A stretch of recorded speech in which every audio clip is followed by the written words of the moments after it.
سال همه شما هموطنان عزیز، آرزومند صحتمندی و سلامتی همه شما خوبان بیننده هستم. ان شاءالله که ایام بکامتان باشد و روزگار و زندگی طبق میل دلتان بگذرد. بنده حسنی عرب در این گزارش خدمت حضور شما هموطنان عزیز قرار گرفتیم و امروز در برنامه آمدیم که از طرف بنیاد خیریه عزیزی بانک اسلامی افغانستان و بانک عزیزی برای هموطنان نیازمندمان قرار است به 2000 خانواده مواد خوراکی توزیع شود. چقدر خوب هست که هموطنانمان که دست توانایی دارند هموطنان نیازمندمان را فراموش نمی‌کنند و در این شرایطی که با چالش‌ها و مشکلات زیادی هموطنانمان مواجه هستند اونا را دست یاری می‌گیرند و می‌تونند که اونا هم اندک روزهای زندگیشان بدون دغدغه و نگرانی سپری شود و بتونند که زندگی راحت و آسوده چند روزی داشته باشند.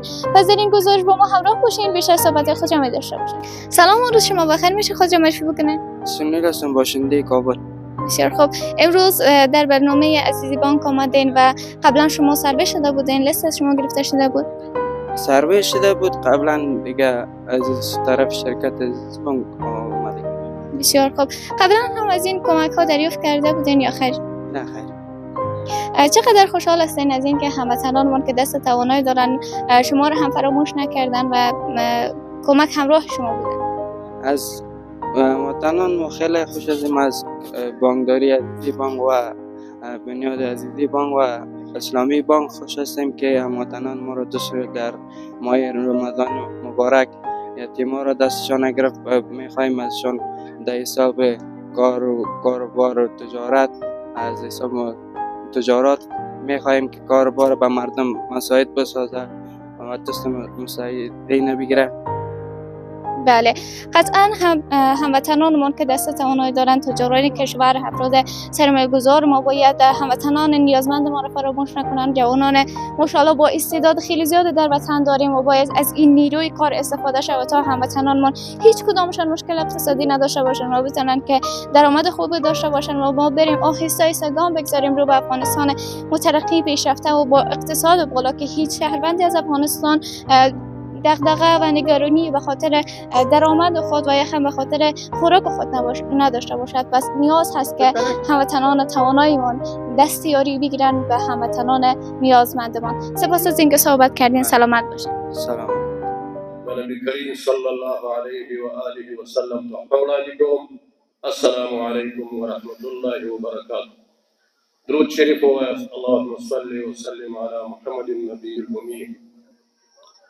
اللہ جل جلالہ مطاعات عبادات روزے تلاوتنا دعاگانی اللہ جل جلالہ فلوی دربار کی قبولی او منظری وگردوال او باید کوشش وکو چې خپل هیواد ته خپل اسلامی نظام ته خپلو د وطن ساتونکو ته په دې مبارکه میاشت کې دعاوې وکړو چې الله جل جلاله زموږ نظام زموږ وطن زموږ ولسونه راته وساتي، راته محفوظ دي او الله جل جلاله تل غواړو چې دغه اسلامي نظام ته په دې خاوره کې بقا او برباد کړي.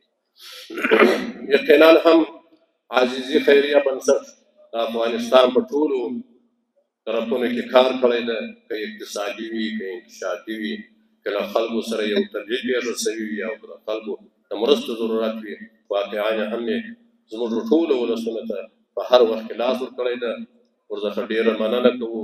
الله جل جلاله دې ورته په مال، عمر او اقتصاد کې برکت واچوي.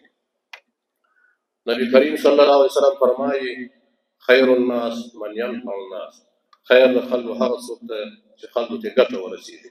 او واقعا هم موږ وینو چې د افغانستان په سطح باندې چې وطن ته کار کړی ده او له خلکو سره کومکونه کړي دي په طبیعي پېښو کې په نورو طرفونو کې واقعا هم عاجزي خیریه بنسټ یو مثال دی.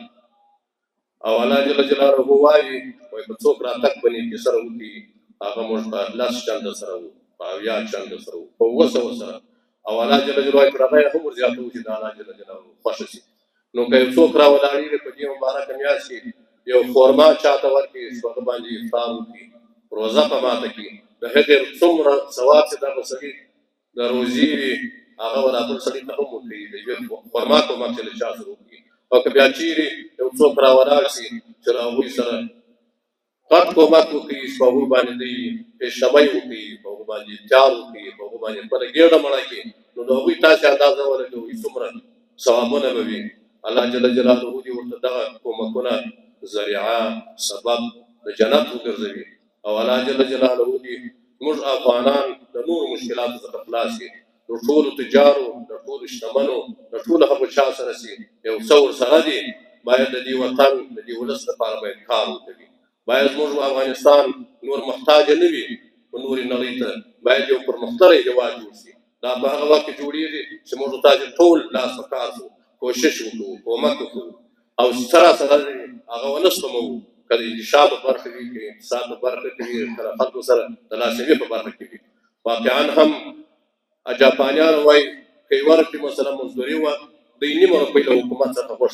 غوښته یې چې وطن دپاره کار وکړي او د کم ملک وایي هغوی چې کار کوئ او دولت ته بیا وایي چې سیمټ و شان موږ ته راوړئ نور پل موږ په خپله جوړوو مزدوري نوره موږ نه غواړو وطن آبادوو نو موږ تاسې هم دا 40-50 کاله دا مشکلات لیدلي دي یقینا هم چې نورو هېوادونو ته ولاړ شو هغه ډېر پرمختللي دي نو داسې موږ تاسې متحد واوسو اتفاق ولرو انشاءالله دا مشکلات په لږ وخت کې حل شي زموږ ستاسې وطن به انشاءالله یو غني وطن ده له هر نګاه څخه یو پرمختللی هېواد شي او دا په اتحاد او اتفاق سره کېږي او دا په تعصب او دغه مشکلات چې د مابین څخه ولاړ شي چې دا څوک ده او څوک راغلی ده او څنګه د دا شان چې نه وي انشاءالله وطن پرمخ ځي او دعا به کوو چې زموږ ستاسې داخلي او خارجي دشمنان الله جل جلاله نیست او نابود وګرځوي روزه هم ده نور وقت نه نشو السلام علیکم ورحمة الله وبرکاته بله هموطنان عزیز این بود گزارشی که به شما هموطنان عزیز از برنامه کمک‌های خیریه